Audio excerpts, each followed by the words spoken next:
Yeah, well, good morning, everybody. I'm going to do a little quick video here. I'm going to try to keep it quick anyway, on how you can tell if a bell needs basically to be remachined or not on the nozzle side of things. I'm going to start out with the K bells. Don't have to do the P bells. They're pretty simple. It's a rubber nozzle. So we'll start out with the K bells. So this one here first. See if I can get this up high enough we can see it. I'll show you. Right. Okay. Easiest way. You have the nozzle. Call that plane A, and you have where the outer part of the diaphragm hits.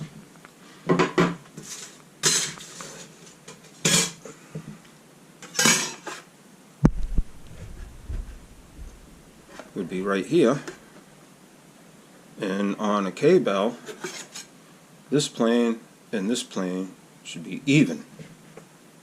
It's the easiest way, quickest way, straight edge, and look through here and see if you can see any space. Now that's tight as tight can be on everything. You can tell just by looking at it. Okay. And this is new old stock. This has never been blown. Two-piece 1L with a corker gasket. Alright, now we're going to go over here. Move you back down to the height of this one.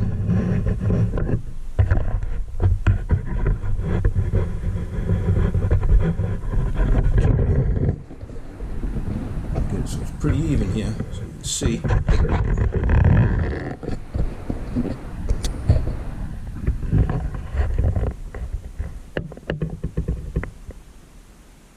That's pretty close. This is a 3 bell, and if you set that across, I don't know if you can see it or not, but there's pretty significant space here. So, see what it is.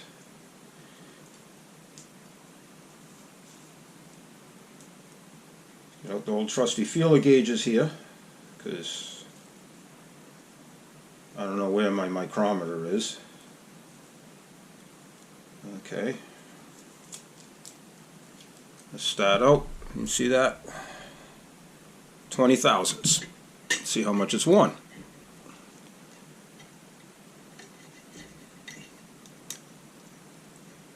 Slides right underneath.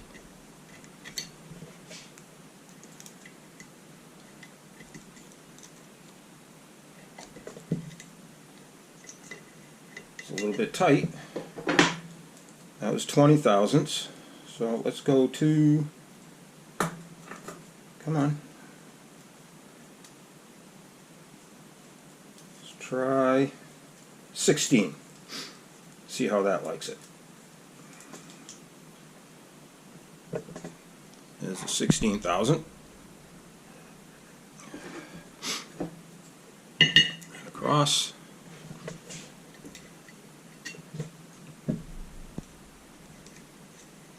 Right underneath like nothing. It doesn't even hit. So that nozzle's won about 16 thousandths further down. Okay, let's just hit it with this. This is my budget micrometer, pocket micrometer, whatever you want to call it. Let's see here. What we got from here to here.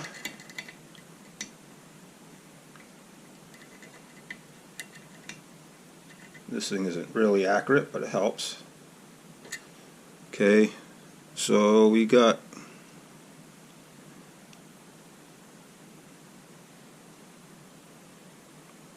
pretty much, we're at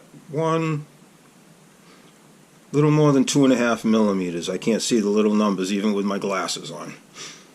Okay, so we're at 2.5.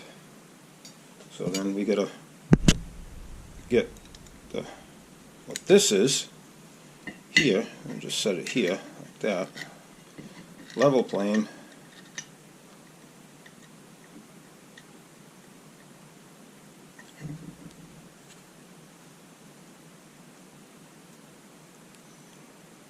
So it's hard to tell with this. Like I say, I can't see the little numbers even with my glasses. But we went from the 2.5 mark down 1.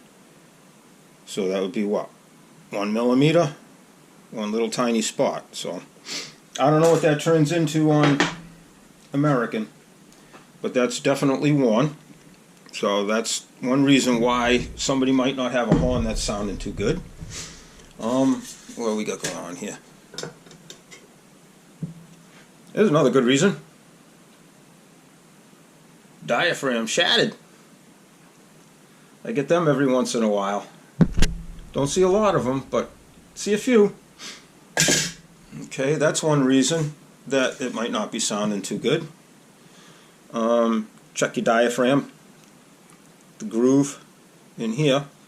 This one's pretty worn. You can always flip it. Got a happy side, but got quite a groove in there. Could be one reason. Now if that's combined with what that's gone on the bell with the nozzles worn down, it ain't going to sound very good.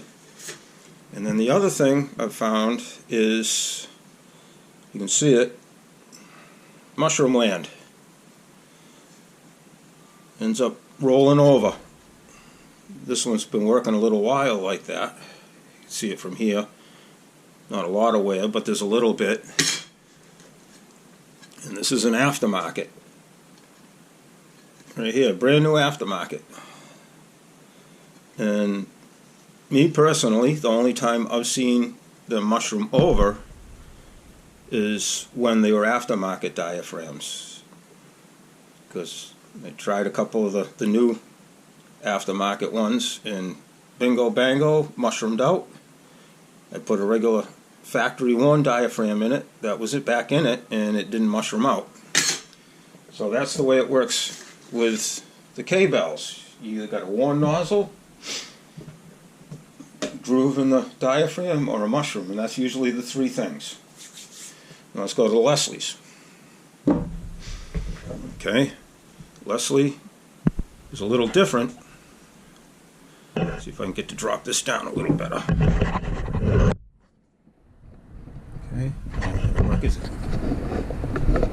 Try it this way.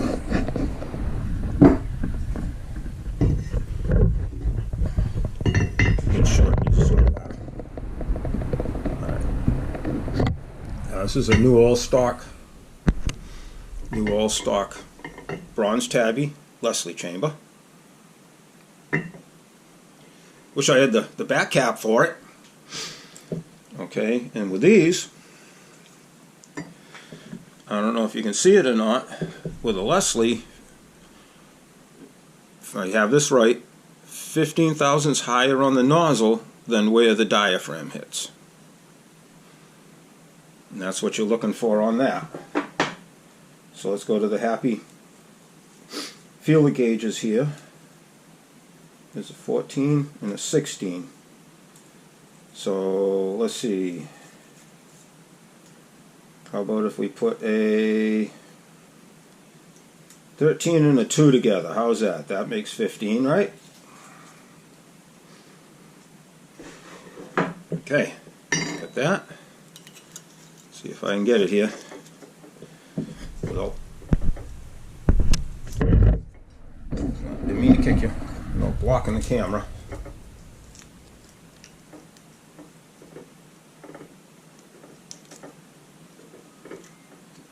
Yeah, it's just, it'll go, the other one's folding up. It's just kind of snug. Try it with just the 13. It's still kind of tight. Because I'm measuring the wrong spot. Come on, tell me I'm dumb here. If the nozzle's going to be higher, you don't want to measure the nozzle, you want to measure where the ring is. Come on, somebody give me a kick and wake me up.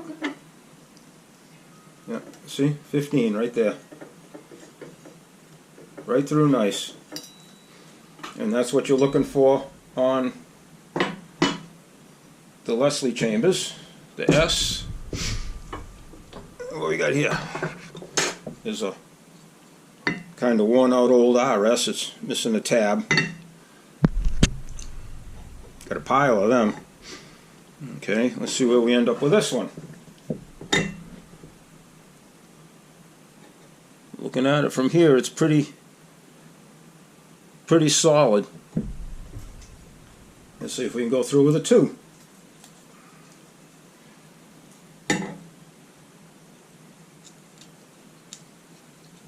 Two will go through.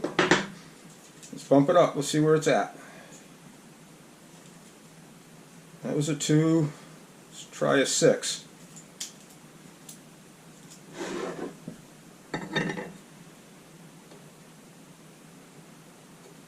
And the 6 won't go through.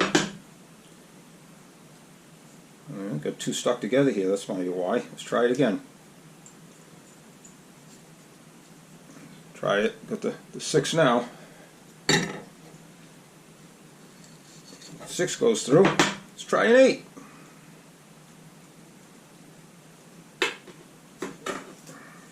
I apologize for my fingers not working too good. It's that time of year.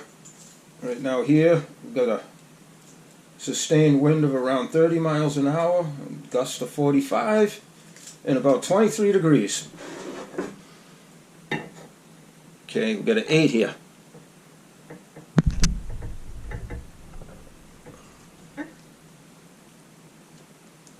And an 8 doesn't like it. So it's right around probably a 7. So that means 8 thousandths is basically worn off of the nozzle on this. Got one more to check here. This one I think is new old stock. And the reason it got it is got a split right here. I ain't seen much action, so I'll take a guess whoever will mess with this, split it. See what we got.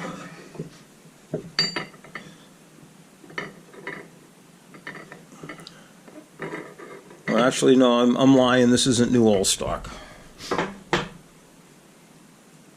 Forgive me for that, please.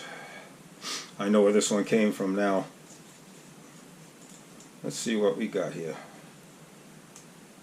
Make sure we only got one together. Okay. And there's the 8. Let's see if we got 8. Oh, plenty.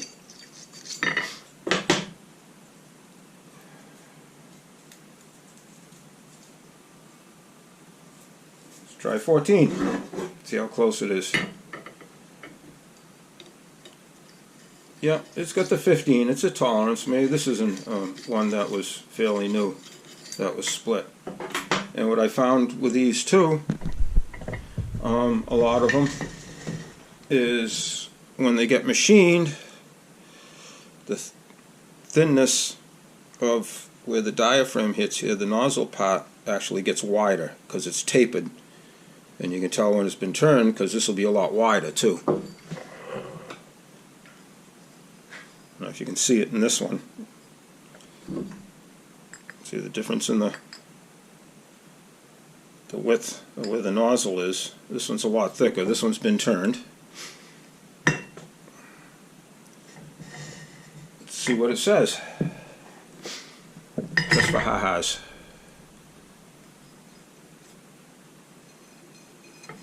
That's the 14 and it goes through good. So this one's good to go too.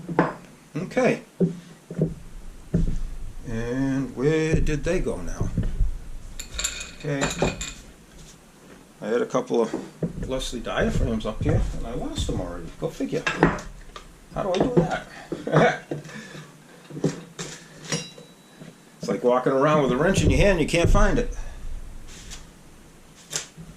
Well, I don't know where they went. They were here. Yeah, nope. Okay, well, I was going to show you how a Leslie diaphragm wears, but I can't find the foolish things. Nope. That's it. Okay, everybody. I hope that helped you out a little bit anyway. On the Leslie diaphragms, it's pretty basic. You got the diaphragm itself that will groove out, and then you also have the ring. And what you want to look for on the ring is where the part that hits the nozzle, it gets as sharp as a razor blade. And when it gets really thinned out like that, they don't work very good. So that's what you want to look at on the things for that. Leslie, on the ring. Okay, everybody, I tried to keep it short. I don't know how good I did, but I doubt it. Alright, I hope that helps everybody out a little bit on just a quick way to check to see if you got to take and have something remachined or not. Alrighty, everybody, have a blessed day, enjoy the sunshine, and happy day. God bless.